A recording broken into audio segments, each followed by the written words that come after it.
সরকারি চাকরি করেন, বেতন নেন। আপনি কোত্থেকে এই ক্ষমতা পেলেন যে আপনি আপনার প্রধান উপদেষ্টাকেও ক্রস করে চলে গেলেন? ৫৫ বছরের রাজনীতিবিদরা নাকি সংস্কারই করে নাই। আরে ভাই, সংস্কার যদি নাই করত, এই দেশ ছিল প্রথম ৭৫ বাকশালের পরবর্তীতে প্রেসিডেন্সিয়াল ফর্ম অফ গভর্নমেন্ট, তার পরবর্তীতে একদলীয় শাসন। জিয়াউর রহমান সাহেব এসে বহুদলীয় গণতন্ত্র চালু করলেন। এটা সংস্কার না? আচ্ছা, তারপরে আপনি 4টা মাত্র পত্রিকা ছিল, সকল পত্রিকা খুলে দিলেন। ওইটা সংস্কার না?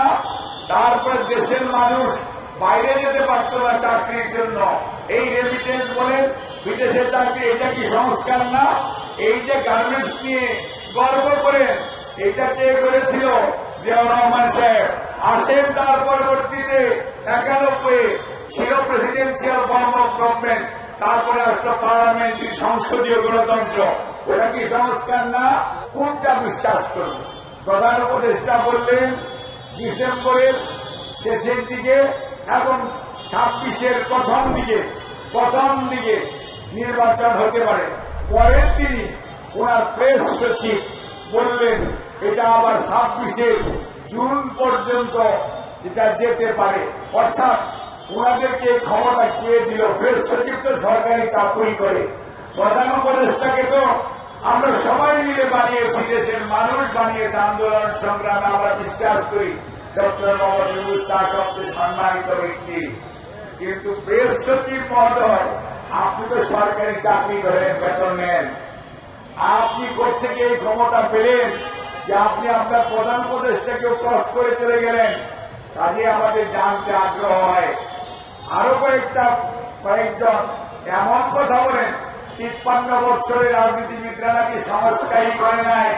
আরে ভাই, সংস্কার যদি নাই করত, এই দেশ ছিল প্রথম ৭৫ বাকশালের পরবর্তীতে প্রেসিডেন্সিয়াল ফর্ম অফ গভর্নমেন্ট, তার পরবর্তীতে একদলীয় শাসন। জিয়াউর রহমান সাহেব এসে বহুদলীয় গণতন্ত্র চালু করলেন। এটা সংস্কার না?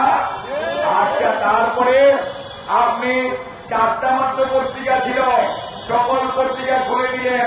ওইটা সংস্কার না? তারপরে দেশের মানুষ বাইরে যেতে পারত না চাকরির জন্য, এই রেমিটেন্স বলেন, বিদেশের চাকরি, এটা কি সংস্কার না? এই যে গার্মেন্টস নিয়ে গর্ব করেন, এটা কে করেছিল? জিয়াউর রহমান সাহেব। আসেন তার পরবর্তীতে 91 ছিল প্রেসিডেন্সিয়াল ফর্ম অফ গভর্নমেন্ট, তারপরে আসলো পার্লামেন্টারি সংসদীয় গণতন্ত্র। ওটা কি সংস্কার না? অর্থনীতির মধ্যে আগে ভ্যাটের জন্য এই আওয়ামী লীগ, পতিত আওয়ামী লীগ আর তার দোসর আন্দোলন করেছিল ভ্যাটের জন্য, এবং ভ্যাট হচ্ছে বাংলাদেশের অর্থনীতি মুক্তি, অর্থনীতির চালিকা শক্তি। তাইলে অর্থনৈতিক ক্ষেত্রে যে শৃঙ্খলা বেগম খালেদা জিয়ার নেতৃত্বে আসলো, সেটি কি সংস্কার না?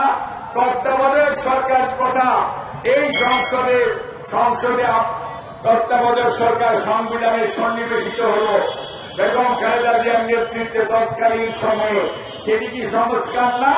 তাহলে সংস্কার কি হাওয়া, এটা কি বায়বীয় নাকি? আর এই দেশে এই নারীদের শিক্ষা, নারীদেরকে স্কুলে পাঠানো, মেয়েদেরকে স্কুলে পাঠানো, মেয়েদেরকে স্কুলে যাওয়ার জন্য খাদ্যের বিনিময়ে পড়াশোনা, সেটার জন্য যে ব্যবস্থা, সেটি কি সংস্কার না?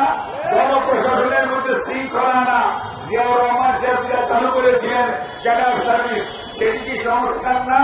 অর্থাৎ, এবং আজকে সাদা কালো টেলিভিশন ছিল এক সময়, সেই রঙিন টেলিভিশন, সেটার সাথেও জিয়াউর রহমান, এবং যত মিডিয়া, আজকে এত মিডিয়া আসছে, সেই মিডিয়া যখন চালু হল, সেই মিডিয়াগুলো আজকে যে মোবাইল টেলিফোন নিয়ে আমরা চলি, সেগুলো যে আসলো ল্যান্ড টেলিফোনের জায়গা, এগুলো কি অগ্রগতি না? কাজে সংস্কার এমন কোন জিনিস না যে সংস্কার একটা হয়ে থেমে থাকবে। সংস্কার হচ্ছে চলমান প্রক্রিয়া, দেশের মানুষের আকাঙ্ক্ষাকে ধারণ করা, সেটি অনুযায়ী দেশ শাসন করার বন্দোবস্ত করা, যেটি হচ্ছে প্রকৃত শাসক অথবা প্রকৃত যারা দায়িত্ববান তাদের দায়িত্ব, সেটি হচ্ছে সংস্কার। আর যারা আমরা পুরাতন ধ্যান ধারণায় লেগে থাকি, সেটি সংস্কার না।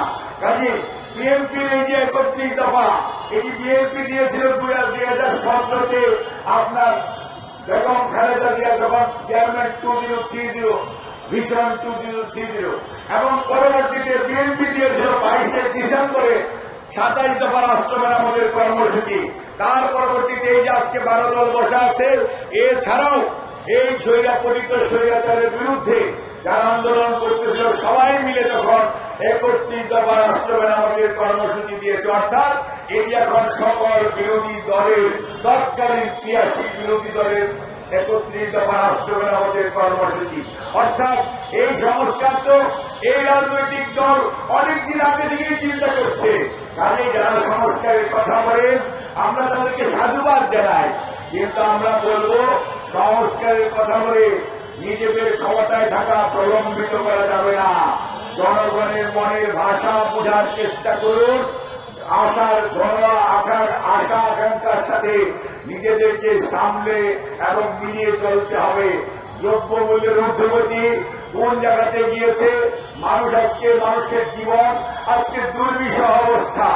আজকে সেখান থেকে যদি রক্ষা পেতে হয় তাহলে জনগণের সরকার দরকার, গণতান্ত্রিক সরকার দরকার, যেখানে জনগণ তার ইচ্ছা মতো ভোটাধিকার প্রয়োগ করে তার প্রতিনিধিকে ক্ষমতায় পাঠাবে, তারাই নির্ধারণ করবে সংস্কার কখন কোনটা কতটুকু হবে আর কতটুকু হবে না।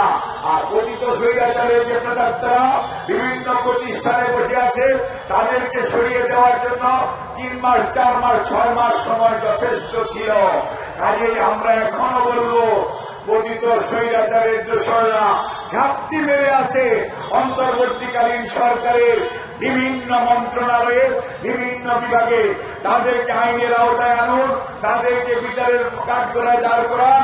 আর যারা দেশের মানুষকে নিষ্পেষণ করেছে, নির্যাতন করেছে, তাদেরকে গ্রেফতার করুন, তাদেরকে আইনের আওতায় আনুন, তাদেরকে বিচারের মুখোমুখি দাঁড় করান।